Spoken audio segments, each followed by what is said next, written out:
Investigadores rusos a finales de los 40s mantuvieron a 5 personas despiertas por 15 días utilizando un estimulante basado en gas. Los tuvieron encerrados en un ambiente sellado para monitorear cuidadosamente el uso de oxígeno, para que el gas no los matase, debido a las altas concentraciones de gas.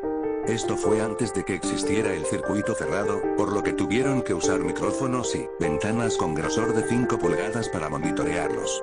El cuarto estaba lleno de libros, cobijas para dormir, pero ninguna cama, agua corriente, baño y la suficiente cantidad de comida para que los 5 sobrevivieran por un mes. Los sujetos de prueba eran prisioneros políticos y de guerra declarados enemigos del Estado durante la Segunda Guerra Mundial. Todo estuvo bien por los primeros 5 días. Los sujetos rara vez se quejaban después de que, falsamente, se les había prometido su libertad si aceptaban tomar parte de la prueba y no dormir por 30 días. Sus conversaciones y actividades fueron monitoreadas y los científicos notaron que conforme pasaba el tiempo, ellos hablaban sobre incidentes traumáticos de su pasado.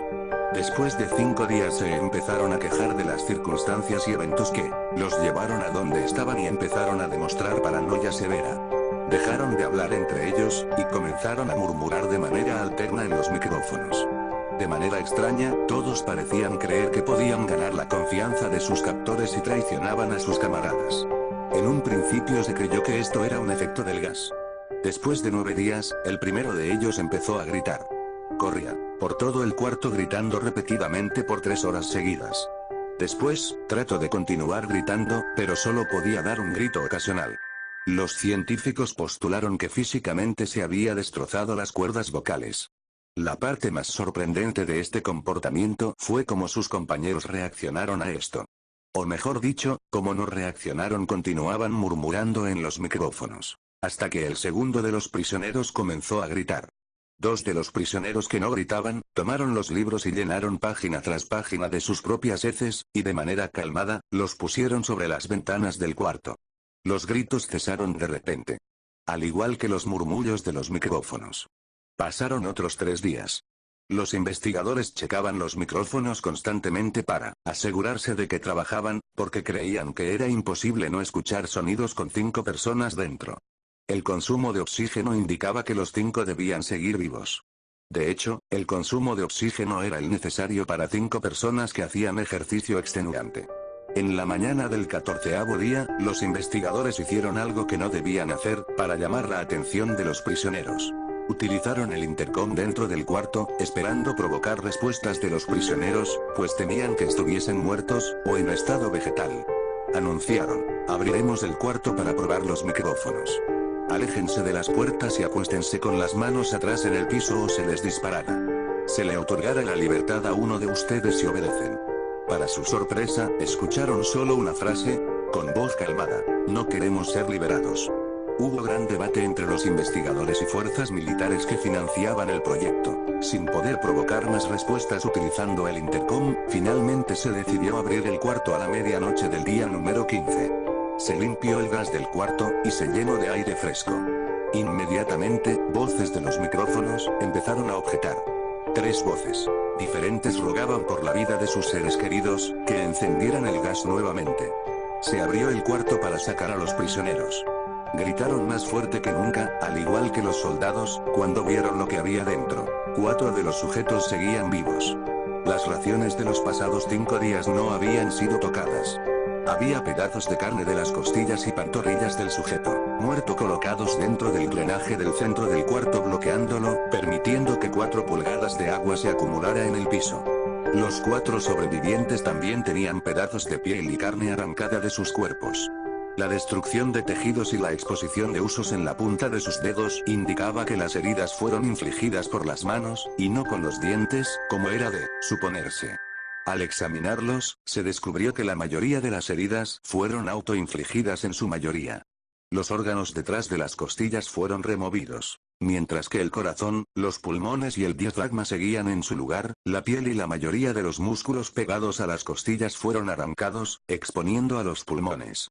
El tracto digestivo de los 4 sujetos podía verse trabajar, digiriendo comida. Rápidamente se hizo aparente estaban digiriendo su propia carne, y que ellos la arrancaron y se la comieron en el transcurso de los días. La mayoría de los soldados eran fuerzas especiales rusas en las instalaciones, pero aún Axial, muchos se negaron a regresar al cuarto para sacar a los prisioneros. Estos sin embargo, insistían a gritos que los dejaran dentro y de manera alterna rogaron y demandaron que se encendiera el gas nuevamente, para evitar quedarse dormidos. Para sorpresa de todos, los sujetos pusieron una resistencia feroz durante la extracción. Un soldado ruso falleció cuando un sujeto le mordió el cuello, otro fue gravemente herido cuando otro de los prisioneros le mordió la arteria femoral y los testículos. Otros 5 soldados perdieron la vida, si cuentas a aquellos que se quitaron la vida en las semanas consecuentes al incidente.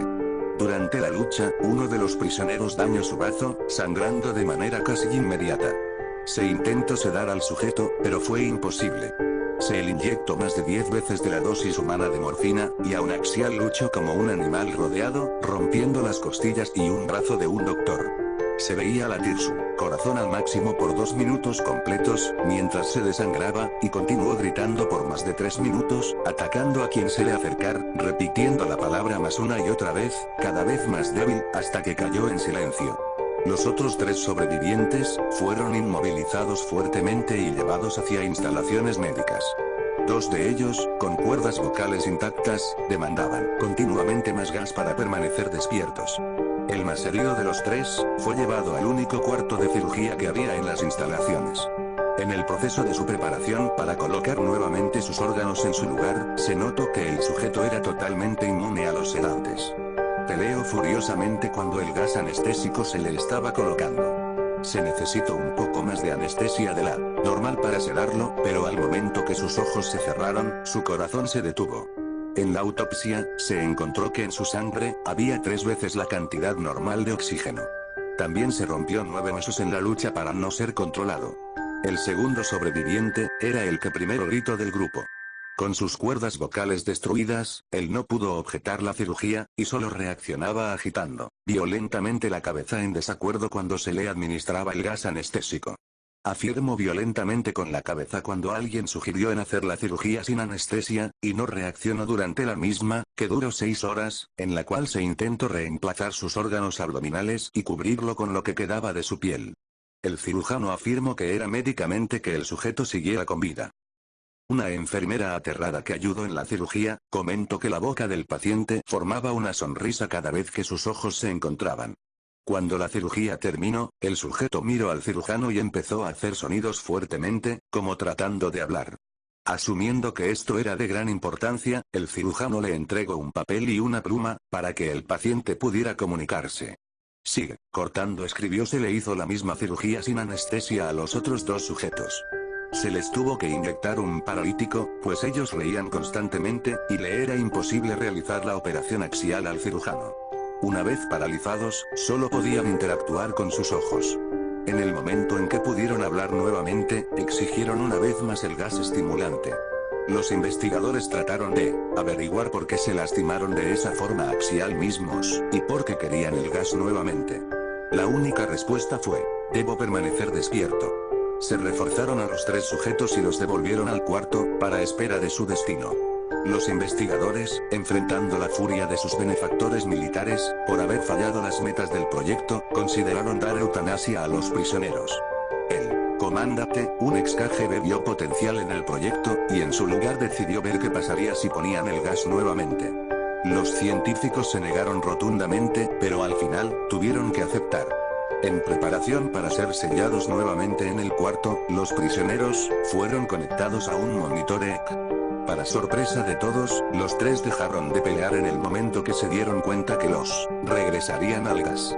En este momento, era obvio que los 3 estaban haciendo un gran esfuerzo por mantenerse despiertos. Uno de los prisioneros estaba murmurando una canción. El sujeto mudo peleaba con sus ataduras de piel, como si tratara de enfocarse con algo. El último sujeto mantenía su cabeza en la almohada, y parpadeaba rápidamente. Siendo este, el primero al que se le puso el EEG, la mayoría de los investigadores monitoreaban sus ondas cerebrales con sorpresa.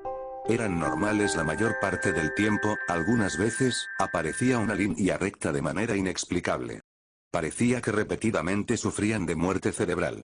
Mientras analizaban los datos, una enfermera notó que los ojos del sujeto se cerraron.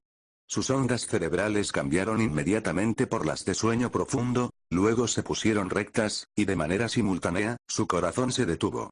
El único sujeto que quedaba que podía hablar comenzó a gritar para que lo encerraran en ese momento.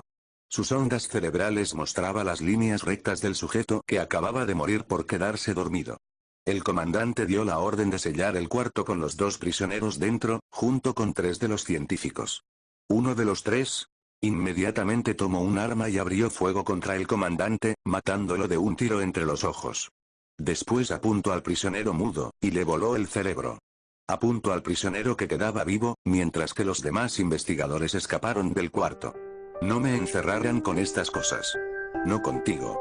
Le gritaba al prisionero que estaba atado al camastro. ¿Qué eres? Demandó. Necesito saber! Exclamación de cierre. El prisionero sonrió. ¿Tan fácilmente te has olvidado de mí? El prisionero preguntó. Somos ustedes. Somos la locura que está encerrada en todos ustedes, rogando por libertad en cada momento de tu vida, desde lo más profundo de tu mente animal. Somos aquello de lo que te escondes en tu cama todas las noches. Somos lo que duermes y silencias y paralizas cuando te vas a tu cielo nocturno, donde no te podemos alcanzar. El investigador hizo una pausa. Apuntó al corazón del prisionero y disparó. El EEG mostró una línea recta mientras el sujeto débilmente murmuró casi tan libre.